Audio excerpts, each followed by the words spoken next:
नमस्कार श्रोते हो, मी मृणाल आपल्या सगळ्यांचं स्वागत करते तुमच्या आवडत्या चॅनल स्टोरीज बाय मृणालमध्ये, ज्यामध्ये मी तुम्हाला वाचून दाखवणार आहे वेगवेगळ्या अशा काही रंजक गोष्टी. तर आज आपण ऐकणार आहोत शेरलॉक होम्सची गोष्ट, रिकामं घर, द एम्प्टी हाऊस. ही कहाणी आहे 1894च्या वसंत ऋतूतली. रोनाल्ड ॲडेयर यांच्या खुनामुळं सगळ्या लंडन शहरात त्यावेळी खळबळ माजलेली होती. खून अतिशय विचित्र परिस्थितीत झालेला होता आणि त्यामागच्या गुढाचं कारण काही उलगडलेलं नव्हतं. पोलीस तपासात जी काही माहिती उघड झाली ती वृत्तपत्रातून जनतेला समजलेली होती, पण तरीही या प्रकरणातली बरीचशी माहिती त्यावेळी जाहीर करण्यात आलेली नव्हती. आता ही हकीकत मी खूप कालावधी उलटल्यावर सांगत आहे. शेरलॉक होम्सच्या सहवासात सतत राहिल्याने आणि त्याच्या शोधकार्यात भाग घेतल्यामुळं अशा प्रकरणांविषयीची माझी उत्सुकता कायम राहिलेली होती. वृत्तपत्रातून येणारी अशी प्रकरणं मी लक्षपूर्वक वाचत असे आणि होम्सच्या पद्धतीनं विचार करून काही उलगडा होतो का याचा प्रयत्न करीत असे. दिवस विचार करूनही योग्य दिशेने अशा प्रकरणांचा पाठपुरावा करणं मला जमत नसे. रोनाल्ड ॲडेयरच्या खुनाबद्दल सगळी माहिती पूर्वी येऊन गेलेली असतानाही मी पुन्हा सांगणार आहे. रोनाल्ड ॲडेयर हे सरदार घराण्यातील होते. त्यांचे वडील ऑस्ट्रेलियातील वसाहतींपैकी एका वसाहतीचे गव्हर्नर होते. रोनाल्ड यांची आई ऑस्ट्रेलियाहून लंडनला मोतीबिंदूची शस्त्रक्रिया करून घेण्यासाठी परत आलेली होती. तिची मुलगी हिल्डा आणि रोनाल्ड असे तिघेजण लंडनमधल्या त्यांच्या भव्य प्रासादात त्यावेळी राहत होते. रोनाल्ड अतिशय प्रतिष्ठित वर्तुळात वावरत होते. त्यांना कुणीही शत्रू नव्हते आणि कसलं व्यसनही नव्हतं. स्वभावानं अतिशय मृदू, सुसंस्कृत असं त्यांचं व्यक्तिमत्व होतं. अशा या उमद्या तरुणावर मृत्यूनं 30 मार्च 1894 रोजी घाला घातला, तोही अगदी विचित्र परिस्थितीत. नाही म्हणायला रोनाल्डना पैसे लावून पत्ते खेळण्याचा नाद होता. सतत ते पत्त्यांमध्ये बुडलेले असत. फार मोठ्या रकमा लावून ते खेळत नसत हेही तितकंच खरं. लंडन शहरातल्या 3 क्लबातून ते पत्ते खेळायला जात असत. ज्या दिवशी त्यांना मरण आलं त्या रात्री बॅगाटेले क्लबात ते पत्ते खेळून घरी परतले होते. त्या दिवशी दुपारीसुद्धा ते तिथे पत्ते खेळायला गेले होते. सर जॉन हार्डी, मुरे आणि कर्नल मोरॉन यांच्याबरोबर त्यांनी पत्ते खेळले होते. फार तर 5 पाऊंडापर्यंत रक्कम त्यांनी त्या दिवशी खेळात गमावलेली होती. त्यांच्या श्रीमंतीचा विचार करता ही रक्कम काही फारशी मोठी म्हणता आली नाही. जवळजवळ दररोज ते या ना त्या क्लबात पत्ते खेळायला जात आणि बहुधा थोडीफार रक्कम जिंकूनच परत येत. काही आठवड्यांपूर्वीच कर्नल मोरॉनच्या भागीदारीत पत्त्यांवर त्यांनी 420 पाऊंड मिळवले होते. ज्या दिवशी रोनाल्ड ॲडेयर यांना मरण आलं त्या दिवशी पत्ते खेळून ते रात्री 10 वाजता घरी आले. त्यांची आई आणि बहीण एका नातेवाईकाकडं गेलेल्या होत्या. दुसऱ्या मजल्यावरच्या त्यांच्या खोलीचं दार रात्री 10 वाजता उघडल्याचा आवाज घरातल्या सेविकेनं ऐकल्याचं सांगितलं. या खोलीत तिनं शेगडी पेटवून ठेवलेली होती. धूर साचू नये म्हणून तिनं खिडकी उघडी टाकलेली होती. रोनाल्ड यांच्या आई आणि बहीण रात्री 11:20 सुमारास परत आल्या आणि रोनाल्ड काय करतात ते पाहावं म्हणून त्या त्यांच्या खोलीपाशी आल्या. दार आतून लावून घेतलेलं होतं. त्यांनी खूप दार ठोठावलं, तरीही रोनाल्डनी दार उघडलं नाही. काहीतरी विपरीत प्रकार झाला असावा या भीतीनं त्यांनी घरातल्या नोकर माणसांना बोलावलं आणि दार फोडलं. रोनाल्ड टेबलाजवळच जमिनीवर आडवे पडलेले होते. त्यांच्या मस्तकाला गोळी लागल्यानं ते छिन्नविछिन्न झालेलं होतं. पण खोलीत पिस्तूल सापडलेलं नव्हतं किंवा दुसरं कोणतं हत्यारही तिथं दिसत नव्हतं. टेबलावर 10 पाऊंडांच्या 2 नोटा आणि 17 पाऊंडांची चिल्लर नीट लावून ठेवलेली होती. एका कागदावर निरनिराळे आकडे आणि त्यांच्या पुढं क्लबातील सहकाऱ्यांची नावं लिहिलेली दिसत होती. रोनाल्ड हिशोब पूर्ण करून फायद्याचा अंदाज त्यावेळी घेत असावेत. तिथल्या परिस्थितीची बारकाईनं पाहणी केल्यावर या प्रकरणातील गुंतागुंत वाढत चाललेली असल्याचं स्पष्ट झालं. रोनाल्डनी दाराला आतून कडी का लावली होती याचं योग्य कारण पुढे येत नव्हतं. खुनी माणसानं आतून कडी लावून घेऊन खिडकीतून पलायन केलं असावं. पण खिडकीपासून जमिनीचं अंतर 20 फूट होतं आणि खिडकीखाली फुलांनी बहरलेली फुलझाडं होती. उडी पडल्यानं ही झाडं मोडून पडल्याच्या कोणत्याही खुणा दिसत नव्हत्या. तसंच घराचा आवार आणि रस्ता यामधल्या जमिनीवर बुटांचे ठसेही दिसत नव्हते. म्हणजे रोनाल्डनी स्वतःच दार आतून लावून घेतलं असावं असं वरवर तरी वाटत होतं. पण त्यांना मरण कसं आलं? बाहेरच्या भिंतीवरून चढून कुणी खिडकीतून आत येणं अशक्य होतं. कारण तसा कोणताच आधार वर चढण्यासाठी भिंतीपाशी नव्हता. खूप लांब अंतरावरून खिडकीच्या दिशेनं नेम धरून लांबून गोळी झाडली गेली असेल का याचाही विचार झाला. पण प्रासादापासून काही अंतरावरच गाडीतळ होता. तिथं असलेल्या गाडीवानांना बंदुकीचा आवाज ऐकू आलेला नव्हता. रोनाल्डला कुणी शत्रूही नव्हता. शिवाय त्यांच्या खोलीतले पैसे पळवण्याचा प्रयत्न देखील झालेला नव्हता. संबंध दिवसभर या सगळ्या घटनांचा आणि शक्यतांचा विचार मी करत होतो. खुनाचा नेमका हेतू काय असावा हे गूढ काही मला उकललं नव्हतं. संध्याकाळ झाली. विचारानं आलेला शिण घालवण्यासाठी जरा पाय मोकळे करून यावेत म्हणून मी फिरायला निघालो. 6 वाजत आले होते. ऑक्सफर्ड स्ट्रीटवरून बागेकडे जाणाऱ्या गल्लीपाशी मी आलो. याच रस्त्यावर रोनाल्ड ॲडरचं घर होतं. घरासमोरच्या फुटपाथवर काही बेकार माणसं घराकडे बोट दाखवीत काहीतरी बोलत उभी होती. डोळ्यांवर गॉगल लावलेला एक उंचपुरा माणूस त्या खुनाबद्दलचा स्वतःचा तर्क दुसऱ्या 1-2घांना समजावून सांगत होता. बहुधा साध्या वेशातला तो पोलीस खात्याचा माणूस असावा असा अंदाज मी बांधला. मी जवळ जाऊन त्यांचं म्हणणं ऐकण्याचा प्रयत्न केला आणि तो काहीतरी अगदी पोरकटासारखं बोलत आहे असं माझं मत झालं. मी वैतागल्यासारखा होऊन तिथून बाजूला झालो आणि त्याच वेळी एका जख्ख म्हाताऱ्या माणसावर जाऊन धडकलो. माझ्या धक्क्यानं त्या म्हाताऱ्याच्या हातातला पुस्तकांचा गठ्ठा खाली पडला. फार दुर्मिळ आणि मौल्यवान अशी ती पुस्तकं आहेत हे माझ्या लक्षात आलं. तो म्हातारा बहुधा दुर्मिळ पुस्तकं विकण्याचा व्यवसाय करून पोट भरत असावा. मी त्याची क्षमा मागितली. पण ती पुस्तकं त्या म्हाताऱ्याचा अगदी जीव की प्राण असावीत. मी पुस्तकं गोळा करून त्याला दिली. पण एकही शब्द न बोलता माझ्याकडं रागानं पाहत तो म्हातारा चालू लागला. वयामुळं त्याच्या पाठीला आलेलं कुबड, ढगळ कपडे यावरून त्याची परिस्थिती लक्षात येत होती. भराभर चालत तो गर्दीत मिसळून दिसेनासा झाला.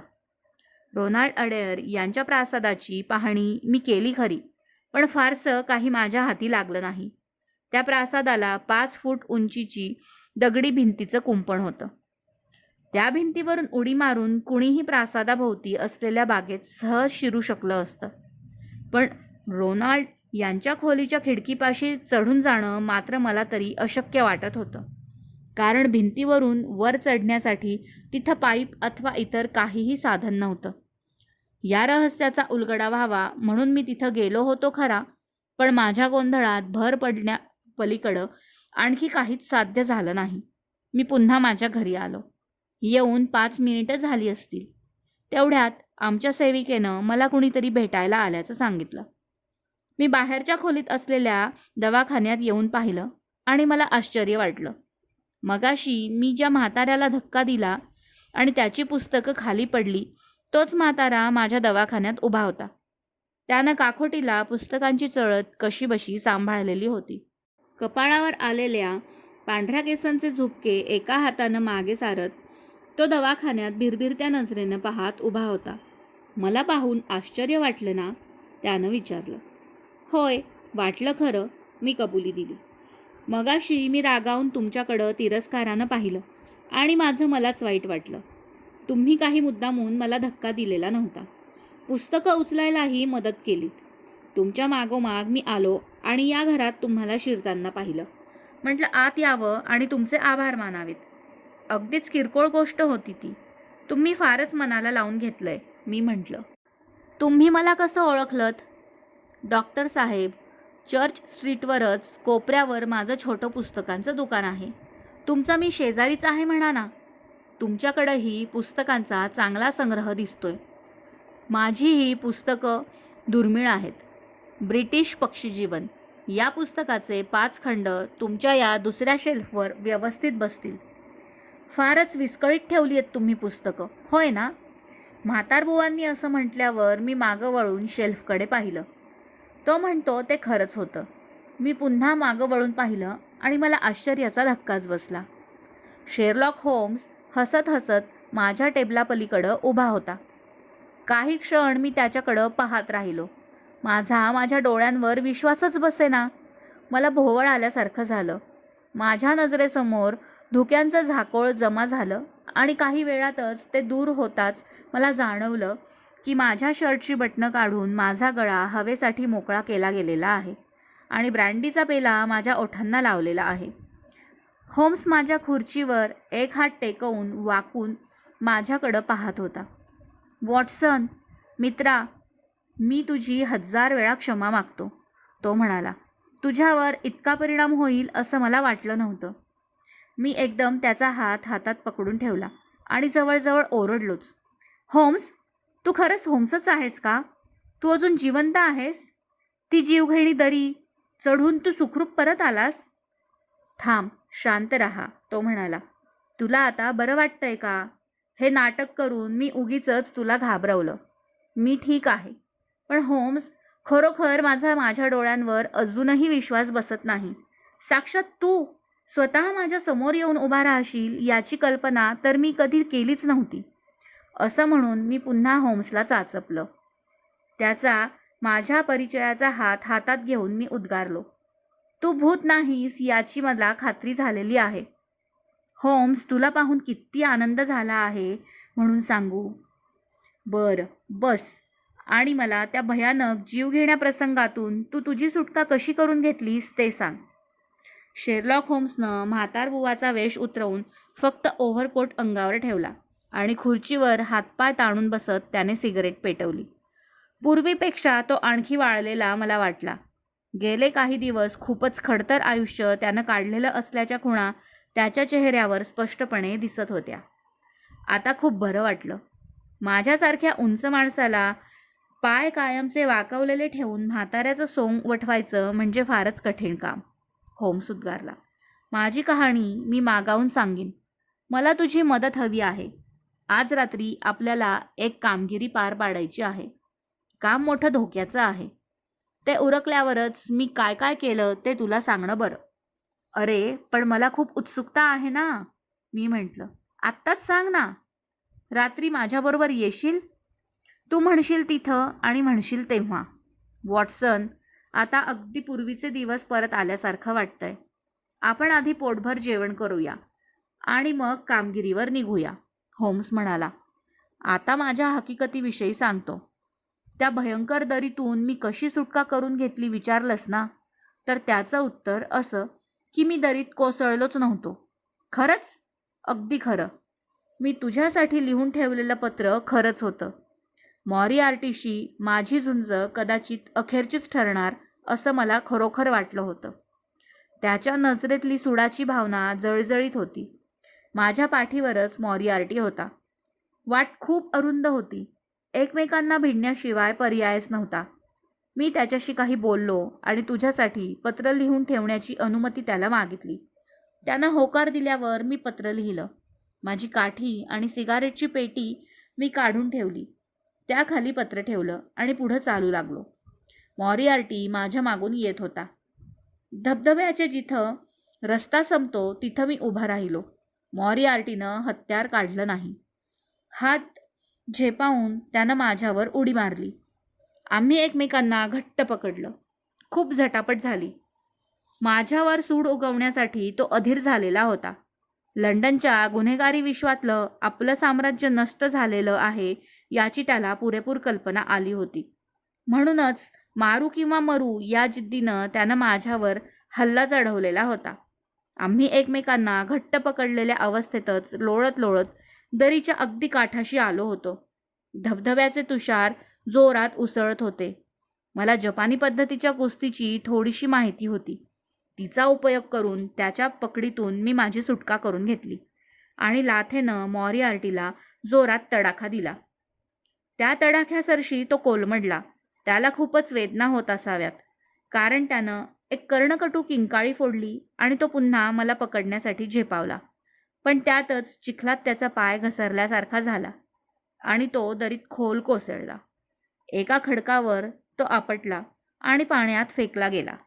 सिगारेट ओढता ओढता होम्सनं सांगितलेली ही हकीकत मी अगदी जीवाचे कान करून ऐकली. पण मग बुटांच्या खुणा? मी विचारलं. धबधब्याकडं जाणाऱ्या दोघांच्या बुटांच्या खुणा तिथं दिसत होत्या, पण परतीची खूण दिसत नव्हती. त्याचं असं झालं. प्रोफेसर मॉरिआर्टीचा खेळ संपल्याचं मी पाहिलं आणि नशिबानं आपल्याला हात दिल्याचं माझ्या लक्षात आलं. मला नष्ट करण्यासाठी नुसता मॉरिआर्टीच नव्हता, तर त्याचे आणखी 3 सहकारीही आहेत आणि त्याच्या मृत्यूचा ते सूड घेणार याची मला खात्री होती. यापैकी कुणीतरी मला गाठणार हे ठरल्यासारखंच होतं. म्हणूनच मी मरण पावलेलो आहे याची सगळ्यांना खात्री पटली तर ही सगळी मंडळी उजळ माथ्यानं हिंडू लागतील.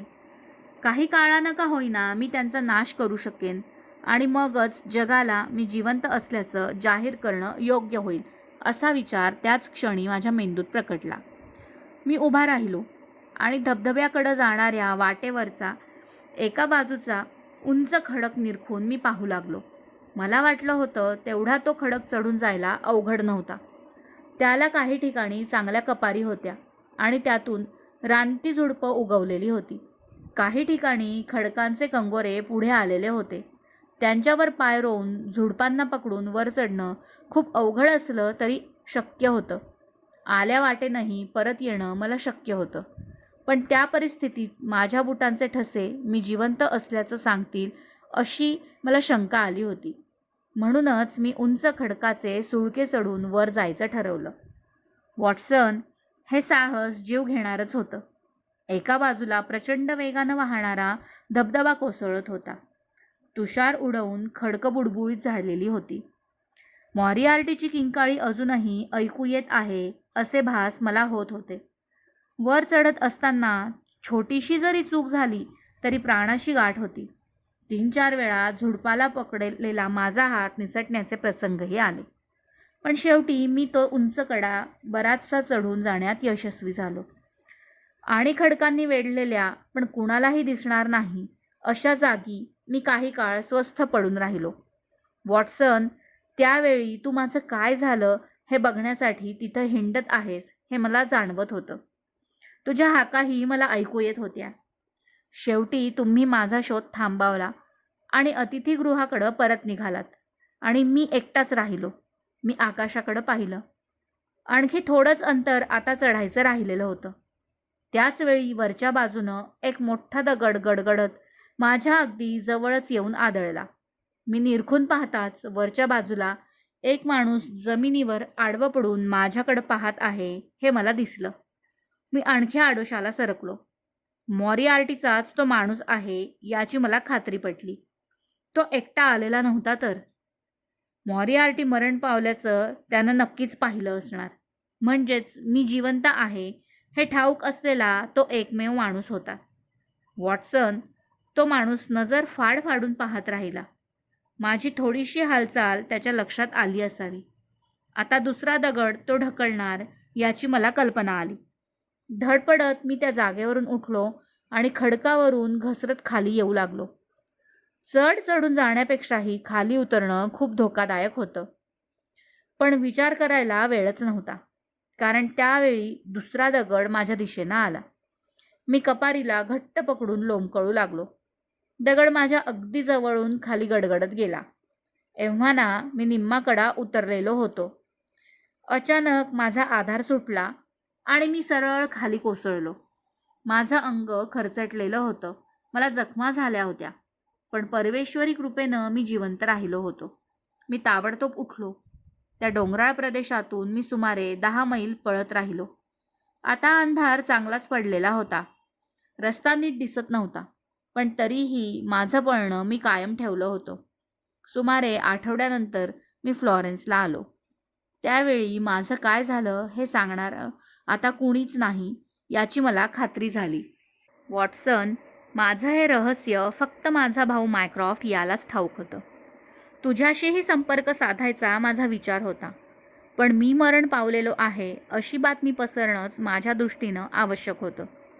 मी नाहीसा झाल्यावर तू जे काही माझ्या मृत्यूविषयीचं अखेरचं निवेदन प्रसिद्ध केलंस, तसं मी जिवंत आणि सुरक्षित आहे हे तुला समजलं असतं तर तू केलं नसतंस. या घटनेला 3 वर्ष झाली. या काळात तुला पत्र लिहून सारं काही कळवावं असा विचार माझ्या मनात अनेकदा येऊन गेला. पण तसं केलं तर माझ्यावरील तुझ्या प्रेमानं एखाद्या वेळी तू मला भेटण्यासाठी प्रयत्न करशील आणि माझं रहस्य जगाला उघडं होईल, अशा भीतीनं मी तो विचार निग्रहानं दूर सारला. आज तू माझ्या हातातली पुस्तकं पाडलीस त्यावेळी देखील मी तुझ्यापासून दूर गेलो, कारण मी त्यावेळी संकटाच्या छायेतच वावरत होतो आणि वाहत्या रस्त्यावर ओळख देणंही योग्य नव्हतं. मायक्रॉफ्टला विश्वासात घेणं मला भागच होतं, कारण मला पैशांची जरूर होती. मॉरिआर्टीच्या टोळीवरच्या खटल्याचा माझ्या अपेक्षेप्रमाणे शेवट झाला नाही. त्याच्या टोळीतले 2 भयानक गुंड शिक्षा न होता सुटले होते आणि ही माणसं माझ्या शोधासाठी धडपडणार याची भीती माझ्या मनात होती. म्हणूनच इंग्लंडपासून मी दूर राहिलो. या काळात मी 2 वर्ष तिबेटात राहिलो. तिबेटी लोकांच्यात वावरलो. ल्हासाला दलाई लामांशी बातचीत केली. सिगर्सन या नावानं तिबेटची ही बातमीपत्र वृत्तपत्रातून मी प्रसिद्धीला देखील पाठवली. मग मी पर्शियाला गेलो. मक्केला भेट दिली. खार्टूमला जाऊन खलिफाची भेट घेतली आणि या भेटीचा अहवाल आपल्या परराष्ट्र खात्यांकडे देखील पाठवला. तिथून मी फ्रान्सला आलो. रसायनशास्त्रातील काही संशोधन आणि प्रयोग मी तिथल्या एका प्रयोगशाळेत केले. आता माझा फक्त एकच शत्रू लंडनमध्ये उरलेला आहे याची माहिती मी फ्रान्समध्ये बसूनच मिळवली. आता परत लंडनला जावं असा बेत मी करत असतानाच रोनाल्ड ॲडेयरच्या रहस्यमय मृत्यूची हकीकत माझ्या वाचनात आली आणि क्षणाचाही विलंब न करता मी सरळ परतलो आणि बेकर स्ट्रीटवरच्या आपल्या जुन्या जागेत आजच परत आलो. मला पाहून हडसनबाईला हर्षवायूच व्हायचा फक्त बाकी राहिला. मायक्रॉफ्टनं माझी जागा अगदी नीटनेटकी ठेवलेली आहे हे पाहून मला खूप समाधान वाटलं. माझी सगळी कागदपत्रं, फायली, वह्या त्यानं अगदी जपून ठेवलेल्या होत्या. वॉटसन मित्रा, आजच मी दुपारी 2 वाजता आलो आणि प्रथम माझ्या मनात विचार आला तो म्हणजे नेहमीप्रमाणे माझ्या समोरच्याच खुर्चीत तू बसलेला आहेस हा. होम्सची ही चित्तवेधक कहाणी मी लक्षपूर्वक ऐकत होतो. खुद्द त्याच्याच तोंडून ती ऐकत असल्यानं विश्वास ठेवणं भागच होतं. नाहीतर जे काही मी पाहिलं आणि अनुभवलं होतं त्या पार्श्वभूमीवर या सगळ्या घटना अशक्यप्रायच होत्या. होम्स गेल्यानंतर मला जे दुःख झालं होतं त्याची कल्पना त्याला होती. म्हणूनच तो अतिशय मृदू शब्दात मला म्हणाला, वॉटसन, दुःखांवर इलाज म्हणजे सतत काम करीत राहणं. मी एक काम तुझ्यासाठी आणलेलं आहे. आपण दोघांनी ते यशस्वीपणे तडीस नेलं तर आपल्याला या पृथ्वीवरच्या वास्तव्यास सार्थक झालं असं होईल. आणखी त्याची हकीकत ऐकायची होती मला. मी त्याची खूप मनधरणी केली. तेव्हा तो म्हणाला, सकाळपर्यंत तुला बऱ्याच गोष्टी समजतील. माझ्या 3 वर्षातील घडामोडी खूप आहेत, पण आज मात्र आता रात्री 9:30पर्यंत जेवढं सांगता येईल तेवढं पुरे. ठीक 9:30ला आपण आपल्या कामगिरीवर निघणार आहोत. 9:30 वाजता आम्ही एक घोडागाडी करून निघालो. तेव्हा पूर्वीचे दिवस मी पुन्हा अनुभवले. माझ्या खिशात पिस्तूल होतं आणि 6-7 भाग घ्यायला मिळणार या कल्पनेनं माझं हृदय भरून आलेलं होतं. होम्स थंडपणे कसलीही हालचाल न करता माझ्या शेजारी बसून होता. बग्गी पुढं पुढं जाऊ लागली. रस्त्यावरच्या दिव्यांचा प्रकाश मधूनच त्याच्या तोंडावर पडत होता. त्या प्रकाशात त्याच्या आकुंचित झालेल्या भुवया आणि घट्ट मिटलेले ओठ मला दिसले. तो खूप विचारात गडलेला होता. आम्ही कोणत्या जंगली श्वापदाची शिकार करायला निघालो आहोत हे मला ठाऊक नव्हतं, पण होम्सच्या एकूण आविर्भावावरून एक फार मोठे रहस्य उलगडण्यासाठी आणि खूप मोठे साहस करण्यासाठी आम्ही निघालो आहोत हे मला जाणवत होतं. मधूनच होम्स माझ्याकडं बघून हसल्यासारखं करत होता. मला वाटलं होतं की आम्ही बेकर स्ट्रीटकडं निघालो आहोत, पण होम्सनं कॅव्हेंडिश चौकातच गाडी थांबवली. तो खाली उतरला. त्यानं एकदा सगळीकडं नीट पाहून घेतलं आणि झपाझप चालत आम्ही दोघं निघालो. निरनिराळ्या गल्ल्या पार करत होम्स चाललेला होता. घोड्यांचे तबेले ओळीनं असलेल्या गल्लीतून आम्ही जात होतो. शेवटी खूप जुनी घरं असलेल्या एका छोट्या गल्लीत आम्ही आलो. ही गल्ली मँचेस्टर स्ट्रीटला जात होती. या रस्त्यावरून आम्ही ब्लँडफोर्ड रस्त्यावर आलो. या ठिकाणी तो एका अगदी चिंचोळ्या रस्त्यावर वळला. आता कुणीही राहत नसल्यामुळं उजाड झालेल्या एका घराच्या आवारात तो शिरला. एकदा त्यानं नीट कानोसा घेतला आणि खिशातून किल्ली काढून त्यानं त्या घराचा मागचा दरवाजा उघडला. आम्ही दोघंही आत शिरताच त्यानं पुन्हा दार लावून घेतलं. तिथं सगळा काळोखच होता. आपण खूप दिवस मोकळ्या पडलेल्या घरात आलो आहोत याची मला कल्पना आली. लाकडी फळ्यांच्या जमिनीवरून चालताना फळ्यांची कुरकूर कानी पडत होती. कशाला अडखळू नये म्हणून हात पुढं करून अंदाज घेत आम्ही पुढं जात होतो. होम्सनं माझा एक हात घट्ट पकडून ठेवला होता. मोठ्या हॉलमधून आम्ही पुढं आलो आणि एका खोलीत शिरलो. ही खोली चांगलीच मोठी होती. रस्त्यावरच्या दिव्यांचा अंधुक प्रकाश त्या खोलीत पडलेला होता. खिडकीवर खूप धूळ साचलेली होती. होम्सनं माझ्या खांद्यावर हात ठेवला आणि माझ्या कानाजवळ तोंड आणून तो कुजबुजला. आपण कुठं आलोय हे समजलं का? होय, हा बेकर स्ट्रीटच आहे, मी म्हटलं. बरोबर, आपण आलो आहोत ते घर अगदी आपल्या फ्लॅटसमोरच आहे. पण आपण इथं कशासाठी आलो?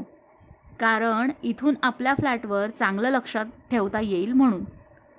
हे घरही खूप दिवस मोकळंच पडलेलं आहे. वॉटसन, हळूच खिडकीजवळ सरक. खिडकीतून तुझा चेहरा दिसणार नाही याची काळजी मात्र घे आणि मग आपल्या फ्लॅटकडं पहा. आश्चर्याचा धक्का देण्याची माझी क्षमता गेल्या 3 वर्षात कमी झालेली आहे की नाही हे तुला आत्ता समजेल. मी हळूच खिडकीजवळ आलो. कुणालाही न दिसेल अशा बेतानं अंधारात उभा राहिलो आणि खिडकीतून बाहेर पाहिलं. माझ्या आश्चर्याला पारावारच उरला नाही. आमच्या फ्लॅटच्या खिडक्यांवरचे पडदे पूर्णपणे लावलेले होते. खोलीत खूप प्रकाश पडणारा दिवा जळत होता. खुर्चीवर बसलेल्या व्यक्तीची सावली खिडकीच्या काचेवर पडलेली होती. त्या व्यक्तीच्या मस्तकाची ठेवण, खांद्यांचा आकार आणि चेहऱ्याचा, विशेषतः नाकाचा रेखीवपणा त्या सावलीतून स्पष्टपणे जाणवत होता. काहीसा तिरप बसल्यामुळे चेहऱ्याचा आकार ठसठशीतपणे दिसत होता. छायाप्रकाशाच्या खेळाचा उपयोग करून एखादं चित्र काढावं तसं ते दृश्य दिसत होतं. तो होम्सचाच हुबेहूब आकार होता. मी थक्क झालो. होम्स खरंच माझ्या शेजारी उभा आहे की नाही याची मी त्याच्या दंडाला धरून खात्री करून घेतली. तो शांतपणे हसत उभा होता. त्यानं हळूच विचारलं, वॉटसन, कसं वाटतंय? बाप रे, फारच छान. बघ, मी म्हटलं ना, अजून माझ्यावर वयाचा परिणाम झालेला नाही. समोरचं चित्र अगदी माझ्यासारखंच दिसतंय, होय ना? होय, अगदी तूच तिथं बसल्यासारखं वाटतंय. याचं सगळं श्रेय ऑस्कर म्युने या फ्रेंच कलाकाराकडे जातं. त्यानं प्रथम माझा पुतळा तयार केला. त्याचा साचा बनवून हे मेणाची प्रतिकृती त्यानं केली. बाकीचा सगळा उद्योग मी दुपारी घरी गेलो होतो तेव्हा पार पाडला. पण कशासाठी? कारण काही लोकांना मी पुन्हा घरी आलेलो आहे आणि मी दुसऱ्या ठिकाणी असतानाही घरातच बसलेलो आहे असं वाटावं म्हणून. म्हणजे आपल्या फ्लॅटवर कोणीतरी पाळत ठेवून आहे असं तुला म्हणायचंय? होय, पाळत ठेवली जातच आहे हे मला ठाऊक आहे. कोण ठेवताय पाळत? माझे खूप जुने शत्रू. मी त्या धबधब्यात कोसळून मरण पावलेलो नाही हे त्यांना पक्क ठाऊक आहे.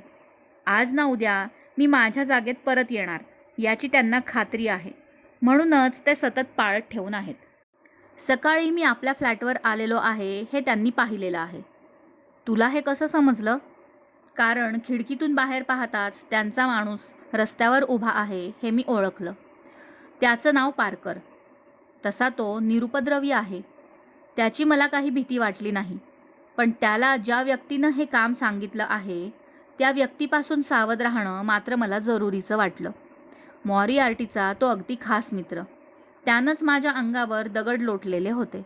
अतिशय लबाड आणि क्रूर असा तो माणूस आहे आणि आज तो माझ्याच पाळतीवर आहे. पण मीही त्याचाच पाठलाग करीत आहे याची मात्र त्याला कल्पना आलेली नाही. माझ्या मित्राची सगळी योजना माझ्या लक्षात येऊ लागली होती. पुतळ्याची छाया निरखीत काही माणसं रस्त्यावरून घाईघाईनं हालचाली करत आहेत हे मला दिसलं. होम्स अगदी स्तब्ध होता, पण अतिशय सावधगिरीनं तो उभा आहे याची मला जाणीव होत होती. रस्त्यावर दिसणाऱ्या माणसांकडं तो निरखून पाहत होता. रात्र भयानक वाटत होती. वारा खूपच सुटलेला होता. थंडीचं प्रमाण वाढलेलं होतं. ओव्हरकोट अंगाला लपेटून घेऊन माणसांची ये-जा रस्त्यावर सुरू होती. 1-2 वेळा काही ठराविक माणसं रस्त्यावर येरजारा घालत असल्याचं मला वाटलं. होम्सचं लक्ष त्यांच्याकडं वेधण्याचा मी प्रयत्न केला, पण रस्त्याकडं एकटक पाहत राहिलेल्या होम्सनं त्याकडं फारसं लक्ष दिलं नाही. तो आता काहीसा अस्वस्थ होऊ लागला असल्याचं मला जाणवलं. योजल्याप्रमाणे सगळ्या गोष्टी कदाचित घडत नसल्यानं त्याची अस्वस्थता वाढली असावी. अखेर मध्यरात्र जवळ आली. रस्त्यावरची वर्दळ नाहीशी झाली. होम्स त्या खोलीतच येरजारा घालू लागला. आता त्याचा धीर संपत आलेला होता. काहीतरी बोलण्यासाठी होम्सच्या कोटाची बाही मी पकडली आणि समोरच्या खिडकीकडे पाहिलं. आणखी एक आश्चर्याचा धक्का मला बसला. मी होम्सचं तिकडे लक्ष वेधत म्हटलं, ती सावली हललीये. आता त्या पुतळ्याची पाठ खिडकीकडं आलेली होती. होम्स कुजबुजला. होय, सावली हललेली आहे. खिडकीत नुसता पुतळाच उभा केलेला आहे असं त्यांना वाटू नये म्हणून तो इकडं तिकडं हलवण्याची व्यवस्था मी केलेली आहे. साधारण 15-20 मिनिटं झाली की पुतळा मागे पुढं हलवण्याचं काम मी हडसनबाईंकडं सोपवलं आहे. बाईंची सावली न दिसेल अशा बेतानं खाली बसूनच त्या पुतळा इकडं तिकडं सलवत आहे. होम्स एकदम बोलायचं थांबला आणि कान लावून ऐकू लागला. त्याच्या कानांनी कसला तरी आवाज टिपलेला आहे हे माझ्या लक्षात आलं. होम्सनं पटकन मला खोलीतल्या अंधाऱ्या कोपऱ्याकडे ओढलं आणि माझ्या ओठांवर हात ठेवला. त्याच्या बोटांना कंप सुटलेला असल्याचं मला स्पष्ट जाणवलं. रस्ता मात्र एकदम निर्मनुष्य झालेला होता. आता मलाही तो आवाज ऐकू आला.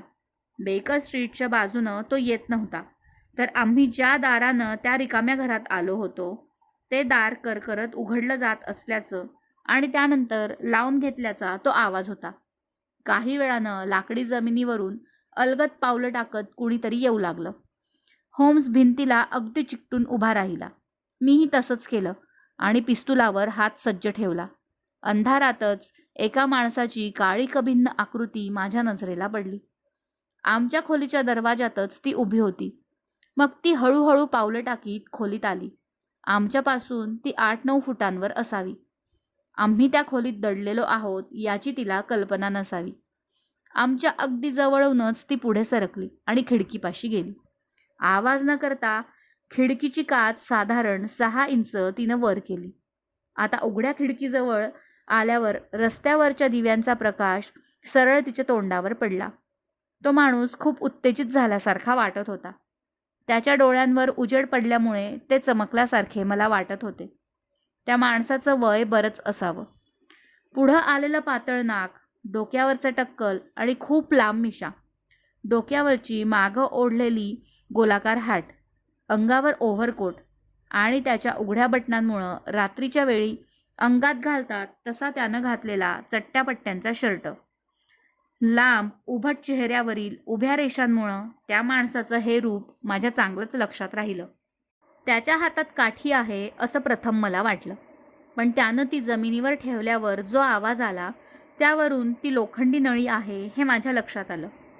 ओव्हरकोटाच्या खिशातून कसली तरी जड वस्तू त्यानं काढली आणि तो बराच वेळ काही खटपट करीत खाली बसला. शेवटी खटका लागल्याचा आवाज आला. त्यानं ती वस्तू हातात घेतली आणि तो उठून उभा राहिला. त्याच्या हातातली वस्तू म्हणजे लांब नळीची बंदूक आहे हे आता स्पष्ट दिसत होतं. हळूहळू तो खिडकीपाशी गेला आणि खाली गुडघ्यावर बसून त्यानं बंदुकीची नळी खिडकीच्या फटीतून बाहेर काढली. बेकर स्ट्रीटवरच्या आमच्या फ्लॅटच्या खिडकीतून शेरलॉक होम्सची छाया तो निरखून पाहत होता. बंदुकीचा चाप ओढून त्यानं ती तयार ठेवलेली होती. छाया इकडून तिकडे हलली आणि मग खिडकीपाशी होम्स काहीसा पाठमरा उभा असल्यासारखी छाया पडली आणि काही वेळ ती स्थिर राहिली. त्या माणसानं चाप ओढला आणि गोळी सणसणत त्या छायेवर आदळली. खिडकीची काच खळकन फुटल्याचा आवाज आमच्या कानांवर पडला. त्याचवेळी होम्सनं एखाद्या वाघासारखी त्या माणसाच्या अंगावर झेप घेतली आणि त्याला जमिनीवरच पाडला. ताबडतोब तो उठून उभा राहिला आणि सर्व बळ एकवटून त्यानं होम्सचा गळा पकडला. त्याचवेळी मी पुढे झालो आणि पिस्तुलाच्या दस्त्यानं त्याच्या डोक्यावर प्रहार केला. तो जमिनीवर कोसळला. मी त्याच्यावर झडप घातली आणि त्याला घट्ट दाबून ठेवलं. त्याचवेळी होम्सनं शिट्टी वाजवली. शिट्टीचा आवाज ऐकून काही माणसं फुटपाथवरून धावत येत असल्याचे आवाज आले.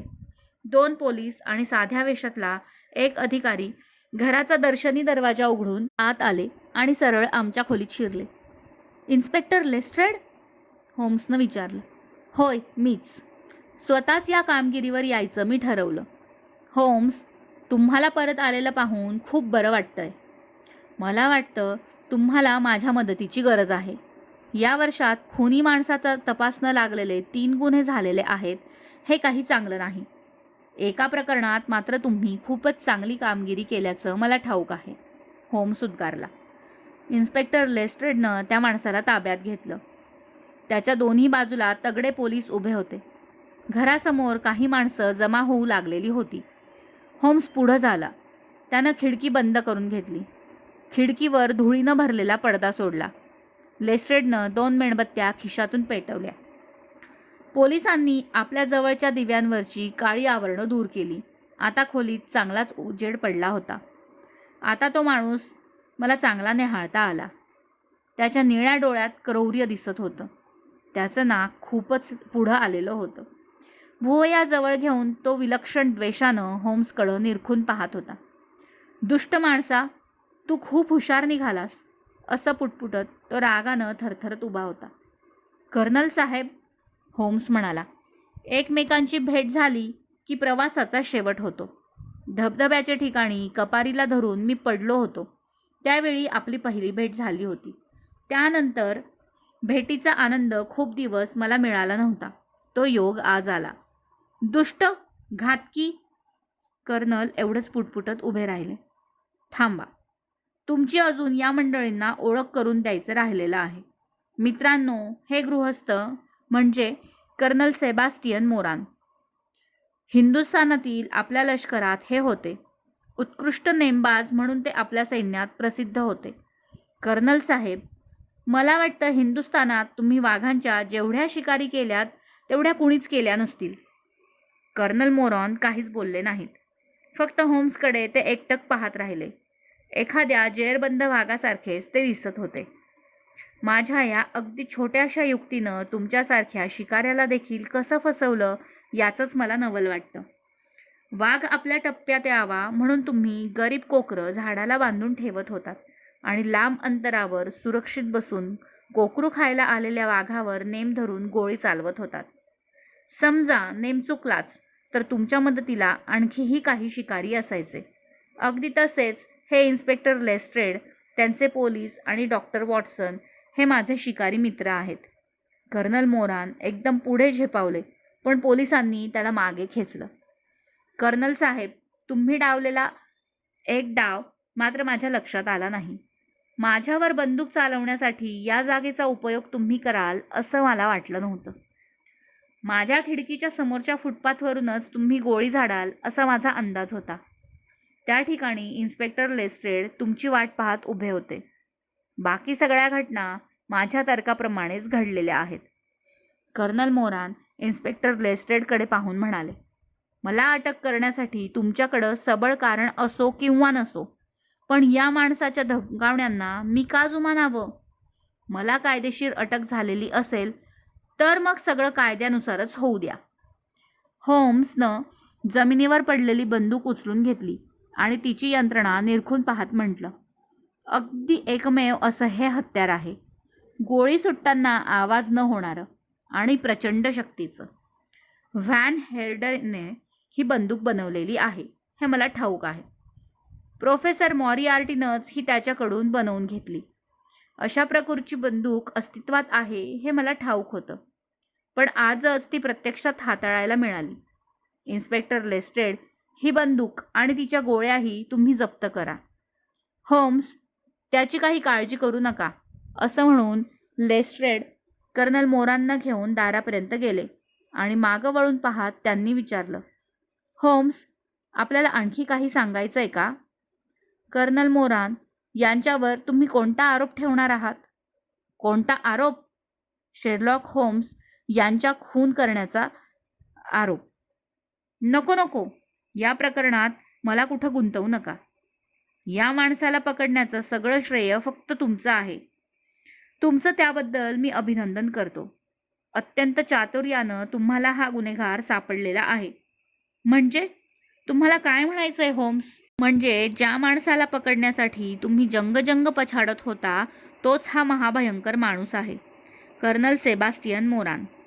यानंच रोनाल्ड ॲडरला याच बंदुकीतून उघड्या खिडकीतून लांबून गोळी मारून ठार केलं.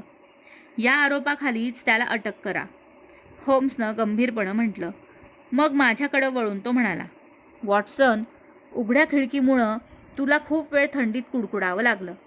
आपण आता माझ्या फ्लॅटवर जाऊ. तिथं तू चिरुटाचा आस्वाद घे, म्हणजे तुला बरं वाटेल. बेकर स्ट्रीटवरचा शेरलॉक होम्सचा फ्लॅट पहिल्यांदा जसा मी 3 वर्षांपूर्वी पाहिला होता अगदी तसाच होता. मायक्रॉफ्ट आणि हडसनबाईंनं सगळ्या वस्तू न हलविता तशाच ठेवलेल्या होत्या. एका कोपऱ्यात शेरलॉक होम्सची प्रयोगशाळा होती. निरनिराळी रसायनं सांडून खराब झालेलं टेबलही तेच होतं. शेल्फवर होम्सची कात्रणांची चिकट बुकं होती. काही पुस्तकं होती. फाईलीही व्यवस्थित ठेवलेल्या होत्या. अनेक गुन्हेगारांची माहिती नोंदवलेला तो सगळा संग्रह जसाच्या तसा होता. निरनिराळ्या आकृत्या, होम्सचं व्हायोलिन, चिरुटाच्या पायपांची मांडणी, एवढंच काय, पण तो ज्या बटव्यात तंबाखू ठेवत असे तो बटवाही तिथं दिसत होता. मी सगळीकडं नजर टाकली. खोलीत आमच्याशिवाय आणखी 2 व्यक्ती होत्या, हडसनबाई आणि होम्सची मेणाची आकृती. आम्हाला पाहून हडसनबाईंचा चेहरा आनंदानं फुललेला होता. होम्सचा उदी रंगाचा गाऊन घातलेला मेणाचा पुतळा खिडकीपाशीच काठांवर उभा केलेला होता. बाई, तुम्ही सगळी काळजी घेतली होती ना? होम्सनं विचारलं. होय, मी गुडघ्यांवरून पुढे सरकतच हा पुतळा हलवलेला होता. छान, तुम्ही महत्त्वाची कामगिरी पार पाडलेली आहे. गोळी कुठं गेली हे तुम्ही पाहिलंत? होय, हडसनबाई म्हणाल्यात. पुतळ्याच्या डोक्यात शिरून ती गोळी बाहेर पडली आणि भिंतीवर आदळली. एकदम सपाट झालीये ती. हा सुंदर पुतळा मात्र त्या गोळीमुळे बिघडलेला आहे. गोळी मी उचलून ठेवलेली आहे, हे पहा. होम्सनं ती गोळी घेतली आणि मला दाखवत म्हटलं, नीट बघ. पिस्तुलात आपण वापरतो तसलीच ही गोळी आहे. या बंदुकीतूनही ही उडवता येते. हातात काठी घेतल्यासारखी ती बंदूक कुणालाही संशय न येता जवळ बाळगता येते. वॉटसन, आता तू तुझ्या नेहमीच्याच खुर्चीवर बस. तुझ्याशी मला खूप बोलायचं आहे. होम्सनं ओव्हरकोट काढला आणि नेहमीचा गाऊन त्यानं पुतळ्याच्या अंगावरून काढला आणि स्वतःच्या अंगावर चढवला. पुतळ्याच्या छिन्नभिन्न मस्तकाकडं पाहून तो म्हणाला, बघ, कर्नल मोरान यांचा नेम अजूनही अचूक आहे. लंडनमध्ये नेमबाजीत त्यांची बरोबरी करणारी माणसं मोजकीच असतील. कर्नल मोरान यांचं नाव तू पूर्वी कधी ऐकलं होतंस का? नाही बुवा. बघ, कीर्ती अशी क्षणभंगूर असते. मला वाटतं प्रोफेसर मॉरिआर्टींचं नावही तू पूर्वी कधी ऐकलं नव्हतंस. या शतकातला सर्वात बुद्धिमान आणि तितकाच भयंकर माणूस होता तो. थांब, आपल्या मांडणीतून मी तयार केलेल्या व्यक्तींचा संग्रह बाहेर आण. मी तो संग्रह होम्सच्या हातात दिला. त्याने म हे अक्षर काढून काही भाग चाळत म्हटलं, मॉरिआर्टी, मॉर्गन, मेरी ड्यू, मॅथ्यूज हे 4ही गुन्हेगार नष्ट झालेले आहेत. आणि आता ही माहिती बघ. मोरान सेबॅस्टियन, निवृत्त कर्नल, सध्या उद्योग नाही. हिंदुस्थानात पहिल्या बंगाल पायोनियर्समध्ये नोकरी. जन्म लंडन, 1844. सर ऑगस्टस मोरान यांचे चिरंजीव. शिकारीवर आणि जंगलावर काही पुस्तके प्रसिद्ध. अँग्लो इंडियन, टँकरव्हिले आणि पॅगाटेले क्लबचे सभासद. त्यानंतर समासात होम्सनं लिहून ठेवलं होतं, लंडनमधला 2ऱ्या क्रमांकाचा धोकादायक माणूस. कमाल आहे, मी म्हटलं. या माणसाची माहिती तर चांगली दिसते. खरं आहे, होम्स म्हणाला. एका विशिष्ट मर्यादेपर्यंत कर्नल मोरान अतिशय व्यवस्थित वागत होता. त्याच्याबद्दल काहीही वाईट ऐकू येत नव्हतं. हिंदुस्थानात उष्णता फार म्हणून निवृत्ती स्वीकारून तो लंडनला परत आला. प्रोफेसर मॉरिआर्टीनं त्याला हेरला आणि आपल्या जाळ्यात ओढला. मॉरिआर्टी त्याला भरपूर पैसे देत असत. 2-3 अवघड कामंही त्यानं पार पाडलेली होती. त्याच्या अचूक नेमबाजीचा मॉरिआर्टीनं खूप उपयोग करून घेतला. मॉरिआर्टीबरोबर कर्नल मोरानही त्या धबधब्यापाशी आला होता. त्यानंच माझ्या अंगावर 2 मोठे दगडं सोडलेले होते. फ्रान्समध्ये असताना लंडनमधील वृत्तपत्र मी काळजीपूर्वक वाचत असे. विशेषतः गुन्हेगारांविषयीच्या बातम्यांवर माझं लक्ष असे. कर्नल मोरान यांच्याविषयी तर मी माहिती गोळा करतच होतो. मला कधी संधी मिळते आणि या माणसाला मी पेचात पकडतो याची वाट मी पाहत होतो. या भयंकर माणसाचा शेवट झाल्याखेरीज मी लंडनमध्ये सुरक्षित राहू शकलो नसतो. त्याला गोळी घालून मारणं मला शक्य होतं, पण मला कायदा हातात घ्यायचा नव्हता. मी वाट पाहत होतो, ती संधी अखेर आली. रोनाल्ड ॲडेरच्या मृत्यूची तपशीलवार माहिती माझ्यापाशी जमा होताच हे काम कर्नल मोराननंच केलेलं आहे याची मला खात्री पटली. रोनाल्ड ज्या क्लबचा सभासद होता तिथेच मोरानही जात होता.